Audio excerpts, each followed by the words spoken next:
গাট হেলথকে বলা হয় দ্বিতীয় ব্রেন, অর্থাৎ আপনার গাট হেলথের উপর ডিপেন্ড করছে আপনার হজম, এনার্জি, ইমিউনিটি এবং সর্বোপরি ভালো মুড। অর্থাৎ গাট হেলথ যদি ঠিক না থাকে আমাদের পুরো শরীরের ইন্টারনাল কেমিস্ট্রিটাই কিন্তু চেঞ্জ হয়ে যাবে। আজকের ভিডিওতে আমি বলবো গাট হেলথ আসলে কোন সাইনগুলো দেখলে বুঝবো আমার ঠিক আছে এবং কোন খাবারগুলি খেলে আমার গাট হেলথ ভালো থাকবে। প্রথমে আসি সাইন। আমরা যে কোনো খাবার খাবার পর দেখছি সহজেই হজম হচ্ছে, কোনো ব্লোটিং হচ্ছে না, অ্যাসিডিটি হচ্ছে না, টক ঠেকুর বা বমি ভাব হচ্ছে না, এবং সেই সাথে আমার ইমিউনিটি পাওয়ার ভালো আছে, আমার জ্বর সর্দি কাশি খুব সহজেই হচ্ছে না।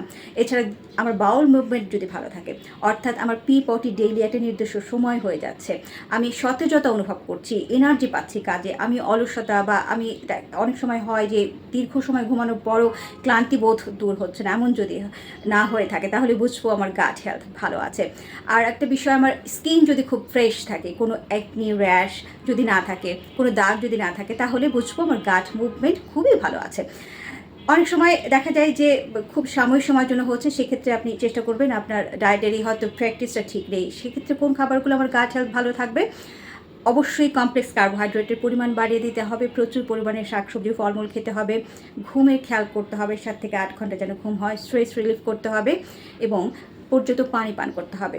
অবশ্যই যেটিকে মাথায় রাখবেন, শাকসবজি ফলমূল, কমপ্লেক্স কার্বোহাইড্রেট, পর্যাপ্ত পানি, ঘুম এবং স্ট্রেস রিলিফ, এই সব কিছু মেনটেন করলেই আপনার গাট হেলথ আপনি ভালো রাখতে পারবেন এবং সর্বোপরি আপনার বডি যে কেমিস্ট্রিটা সেটাকে আপনি সচল রাখতে পারবেন।